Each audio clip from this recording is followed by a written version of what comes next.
நேர்கள் அனைவருக்கும் எனது இனிய வணக்கம். நான் உங்கள் டிஜே சுந்தரபாண்டி, சிவகாசியிலிருந்து. நேர்களே, தற்போது நம்ம பார்க்க போகிற விஷயம் என்னென்னா, 2025 நடைபெறுகின்ற 3 கிரக பயிற்சிகள் அப்படின்னு நம்ம சொன்னோம்.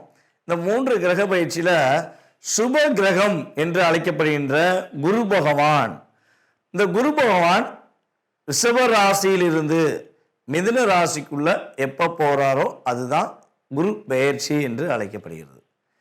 அப்போ இந்த குரு பகவான் எப்பொழுது நம்ம ரிஷபராசியை விட்டு மிதுன ராசிக்கு போகிறாருங்கிறத ஃபஸ்ட்டு தெரிஞ்சுக்கணும். பார்த்தீங்களா? அதாவது கரெக்டாக மே மாதம் 14ஆம் தேதி குரு பகவான் மிதுன ராசிக்குள்ளே நுழையிறாரு. இந்த குரு என்று அழைக்கப்படுகின்றவர் சுப கிரகமாக கருதப்படுகிறார். தேவர்களின் குரு, தேவர்கள்னு சொல்லுவோம் பார்த்தீங்களா, அந்த தேவர்களுக்கே குருவாக இருக்கக்கூடிய நம்மளுடைய குரு பகவான் சுப கிரகமாக, நவகிரகங்களில் இயற்கை சுப கிரகமாக இருக்கிறார்.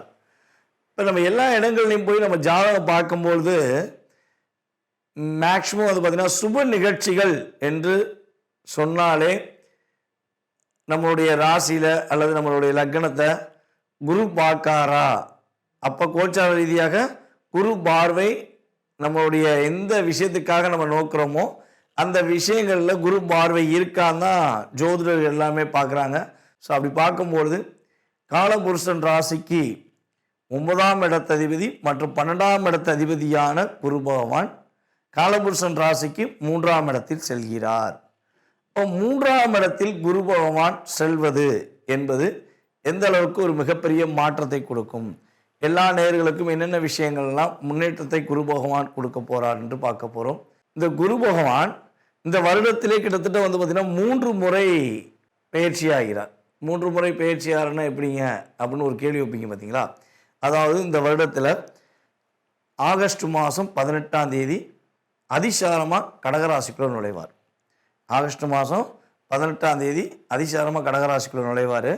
அதுக்கடுத்து பார்த்தீங்கன்னா டிசம்பர் மாதம் 5ஆம் தேதி திரும்பியும் வக்ர நிலையில் என்ன பண்ணுவார், அதிசாரம் ரிவர்ஸ் ஆகி நம்முடைய மிதுன ராசிக்குள்ளேயே மறுபடியும் வந்துடுவார். அது குரு வக்ர நிலைன்னு சொல்லுவோம்.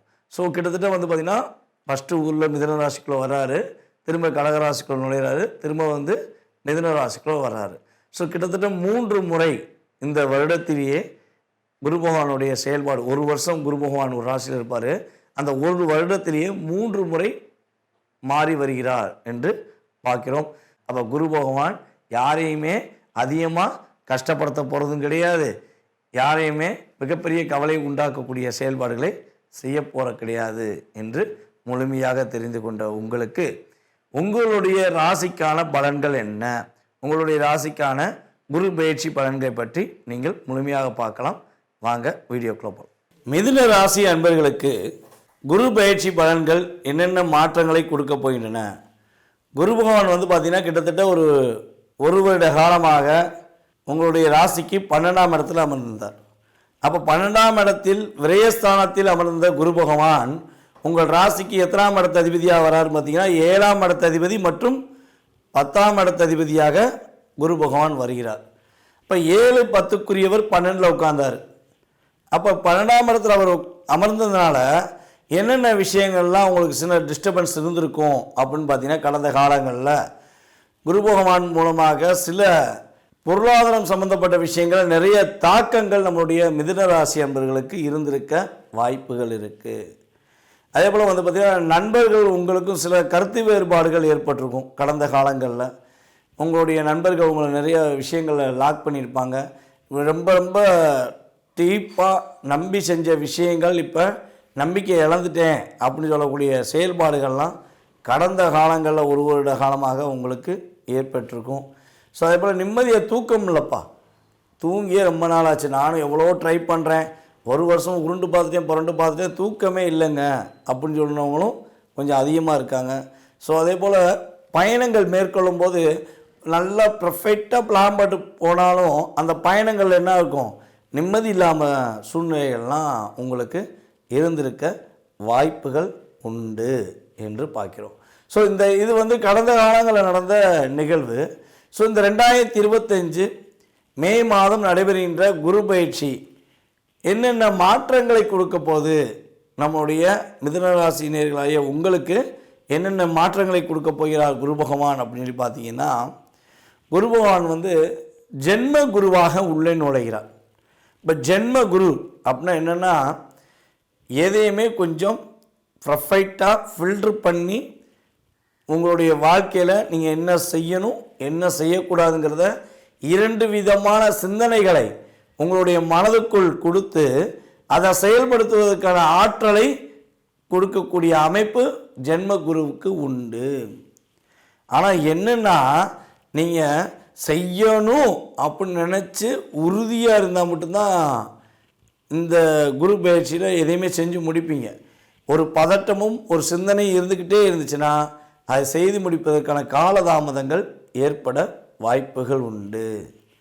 ஓகே, இந்த குரு பகவான் உங்கள் ராசிக்கு ஜென்ம குருவாக அமர்ந்து தன்னுடைய பார்வைகள் மூலமாக உங்களுக்கு மிக முக்கியமான விஷயங்கள்லாம் கொடுக்குறாரு.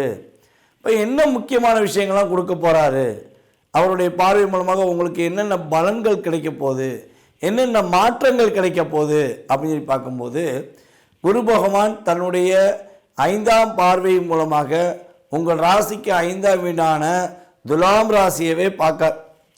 அப்போ புத்திர பாக்கியத்துக்காக காத்து கொண்டு கிட்டத்தட்ட ஒரு 3 வருட காலமாக புத்திர பாக்கியம் கிடச்சிருமா, புத்திர பாக்கியங்களுக்கெல்லாம் எப்போ கிடைக்கும் தெரியல அப்படின்னு வருத்தப்பட்டு கொண்டு இருக்கும் நம்முடைய மிதுனராசிக்காரர்களுக்கு புத்திர பாக்கியம் கொடுப்பதற்கான அமைப்பு உண்டு. புத்திர பாக்கியம் அதே போல் பார்த்திங்கன்னா, இப்போ தான் புத்திரம் பாக்கியத்தில் ஒரு ஆணும் பெண்ணும் சேர்ந்து குழந்தை பாக்கியத்துக்குரிய அமைப்பு இருக்குது. இல்லற வாழ்க்கையில் சந்தோஷமாக இருந்து அதன் மூலமாக புத்திர பாக்கியம் கிடைக்குது. சில நேரங்கள் பார்த்திங்கன்னா இப்போ டெஸ்ட் பேபின்னு வந்துருச்சு.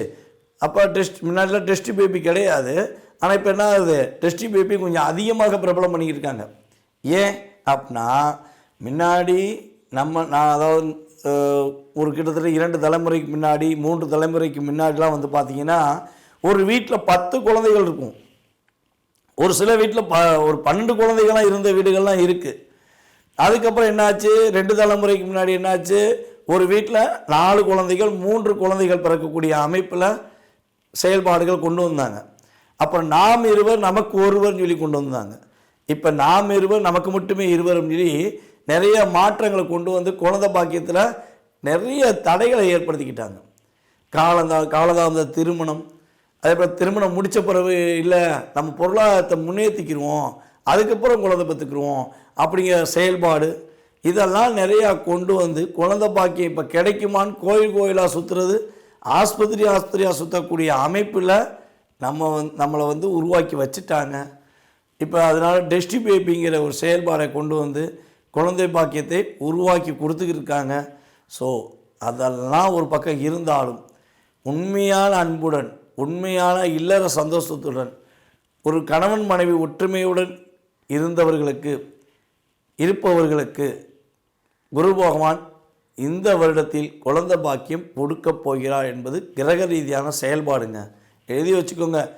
நானும் என்னுடைய கணவரும் நானும் என்னுடைய மனைவி உண்மையாக இருக்கோம், குழந்தை பாக்கியத்துக்காக காத்திருக்கோம், ரொம்ப ரொம்ப கஷ்டப்பட்டுட்டோம், மனசுக்குள்ளே எங்களுக்குள்ளே ஒரு அழுத்தம் இருந்துக்கிட்டே இருக்குது, எங்களுக்கு குழந்தை பாக்கியம் கடவுள் கொடுத்துருவார் முழு நம்பிக்கையோடு இருக்கோம் அப்படின்னா உறுதியாக நீங்கள் நம்புகிற தெய்வமும் நீங்கள் கும்பிடுற வழிபாடு முறைகளும் இந்த குரு பகவான் பார்வை மூலமாக அற்புதமாக குழந்தை பாக்கியத்தை கொடுக்கும்.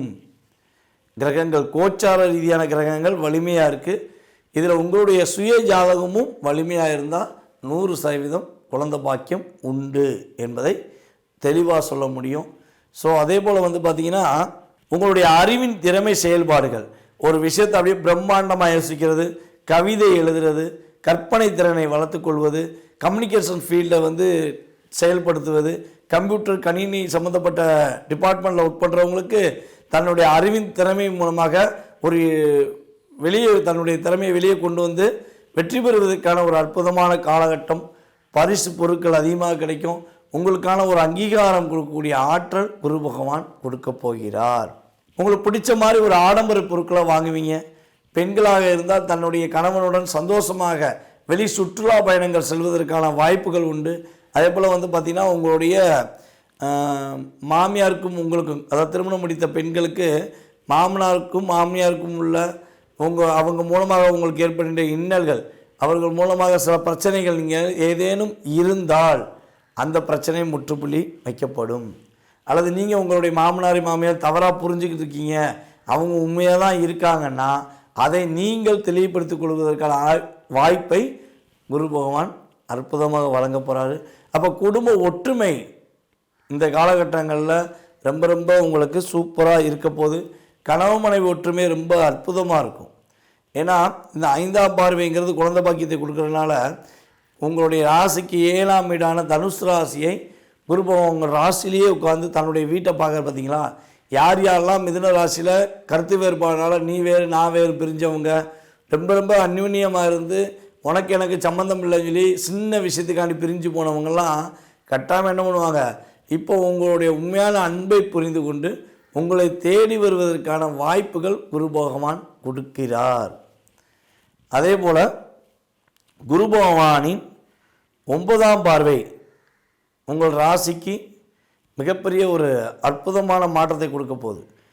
உங்கள் ராசியிலே அமர்ந்து குரு பகவான் உங்கள் ராசிக்கு 9ஆம் வீடான கும்பத்தை பார்ப்பது மூலமாக குலதெய்வ வழிபாடு அற்புதமாக கிடைக்க போகுது. குலதெய்வத்து மூலமாக ஒரு அற்புதமான மாற்றங்களை நீங்கள் பெற போகிறீங்க. உங்களுடைய உங்கள் அப்பா உங்கள் தாத்தா இவங்களுடைய சொத்துக்கள் உங்களுக்கு கிடைப்பதற்கான வாய்ப்புகள் உண்டு. அதே போல் பார்த்திங்கன்னா சொத்தில் ஏதாவது வில்லங்கம் இருக்குது, பிரச்சனை இருக்குது அப்படின்னு ஃபீல் பண்ணிங்கன்னா அந்த வில்லங்க பிரச்சனைகள் நிவர்த்தியாகி உங்களுக்கே சொத்து கிடைப்பதற்கான ஆற்றலை குரு பகவான் கொடுப்பார். அல்லது உங்களுடைய சொத்து உங்களுடைய குழந்தைக்கு போய் சேரும். தாத்தா சொத்து பேரனுக்கு சொந்தங்கிறது உங்களுக்கும் உண்டு, உங்கள் அப்பா சொத்து உங்கள் மகனுக்கு உண்டு. அப்படிங்கிற மாதிரி உறுதியாக அந்த ஆற்றல் குரு பகவான் மூலமாக கிடைக்கப் போகிறது. வெளிநாடுகளுக்கு போவதற்கான முயற்சிகள் யாரெல்லாம் நம்மளுடைய மிதுனராசி அன்பர்கள் எடுத்துக்கொண்டிருக்கீங்களோ நீங்கள் வெளிநாடு பயணம் செல்வதற்கான ஒரு அற்புதமான காலகட்டம் என்பதை குரு பகவான் உணர்த்துகிறார்.